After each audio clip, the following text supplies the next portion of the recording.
Houve um tempo na minha vida em que eu acreditava que Deus me tolerava, mas já não me queria mais.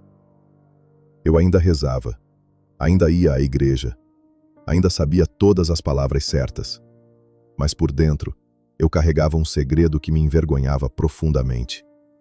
Um pecado que eu repetia em silêncio. E toda vez que caía, sentia como se algo em mim morresse um pouco mais. A masturbação se tornou um refúgio e, ao mesmo tempo, uma prisão.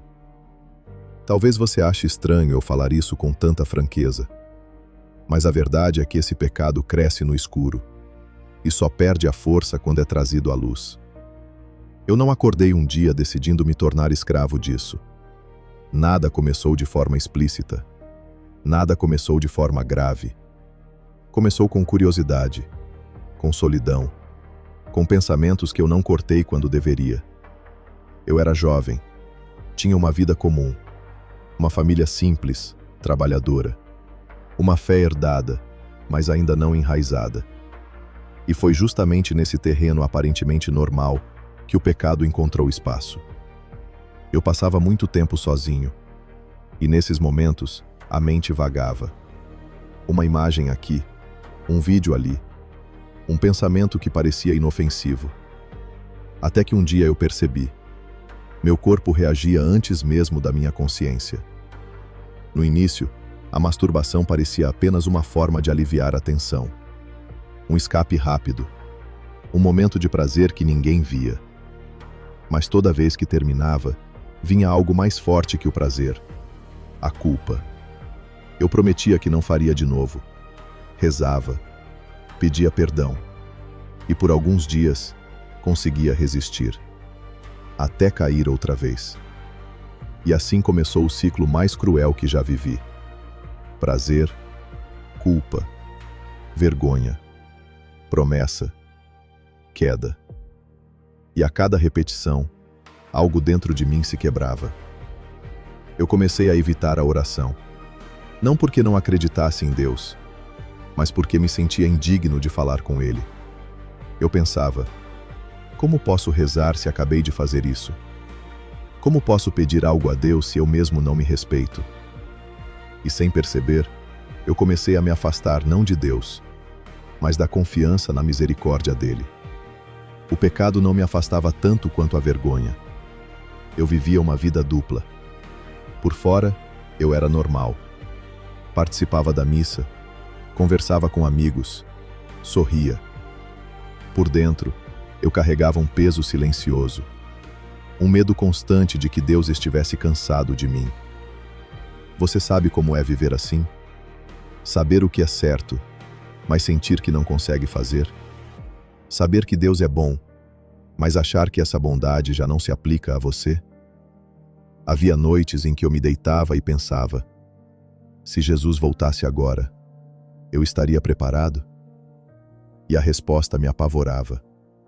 Eu comecei a acreditar que esse pecado era pequeno demais para importar, mas grande demais para ser perdoado. E essa é uma das maiores mentiras que o inimigo conta. Porque ele não precisa te convencer a amar o pecado. Basta te convencer de que não há mais volta. Com o tempo, a masturbação deixou de ser só um ato. Ela se tornou um hábito emocional. Eu recorria a ela quando estava ansioso, quando estava triste, quando me sentia vazio, até quando estava feliz.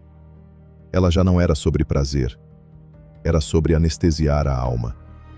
E quanto mais eu tentava parar sozinho, mais eu fracassava. E cada fracasso reforçava a ideia de que eu era fraco. Eu me perguntava: por que Deus não me liberta? Será que Ele vê o quanto eu tento? Mas a verdade é que eu tentava sem deixar Deus entrar por completo. Eu queria a libertação, sem abrir mão do controle. Chegou um momento em que a culpa ficou insuportável. Eu sentia que estava traindo a Deus repetidamente. Eu me sentia sujo, indigno, cansado. E comecei a acreditar que Deus me amava, mas não confiava mais em mim. Foi nesse estado que algo começou a mudar. Não foi uma visão. Não foi algo espetacular. Foi um cansaço profundo da própria queda. Um dia, ajoelhado, eu não consegui fazer uma oração bonita. Não consegui prometer nada. Não consegui fingir força. Eu só disse: Senhor, eu não consigo sozinho. E foi ali que eu entendi algo que nunca tinha entendido antes. Deus não espera que você seja forte para se aproximar. Ele espera que você seja sincero.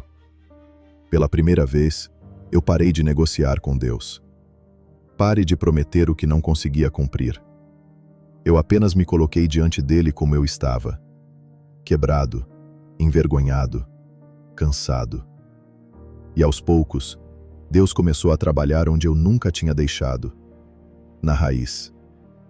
Eu procurei a confissão, mas não como quem cumpre um ritual, e sim como quem volta para casa. Eu ouvi palavras que nunca vou esquecer. Deus não se cansa de perdoar. Quem se cansa é o pecador de cair. Aquilo quebrou algo dentro de mim. Eu comecei a entender que a luta contra esse pecado não é vencida só com força de vontade. Ela é vencida com vigilância, humildade e vida sacramental. Eu passei a cortar as ocasiões, a fugir do que me levava a cair, a rezar antes do pensamento virar ação. Nem sempre foi fácil. Houve recaídas, mas algo era diferente. Eu não me escondia mais de Deus. E isso mudou tudo. Aos poucos, a masturbação perdeu o poder que tinha sobre mim. Não porque eu fiquei perfeito, mas porque deixei de lutar sozinho. Hoje, eu entendo que esse pecado não destrói apenas o corpo. Ele tenta destruir a esperança. Ele tenta fazer você acreditar que não é digno de ser amado por Deus. Mas isso é mentira. Se você está ouvindo isso agora, saiba, Deus não se afastou de você. Ele está te esperando exatamente onde você caiu. Não espere estar forte para voltar. Volte para ficar forte. Se você luta com esse pecado, não se desespere. Não se condene. Não desista da sua vida espiritual. A vergonha não vem de Deus. A misericórdia vem. E se você caiu hoje, levante hoje. Reze. Confesse-se. Corte as ocasiões. E volte quantas vezes for necessário. Porque Deus não se cansa de você. No próximo vídeo, eu quero falar sobre como lutar contra esse pecado de forma prática, sem hipocrisia e sem falsas promessas. E por que a perseverança vale mais do que a perfeição. Se essa mensagem falou com você, não guarde só para si. Compartilhe com alguém que luta em silêncio. E lembre-se, não é sobre nunca cair. É sobre nunca desistir de voltar para Deus.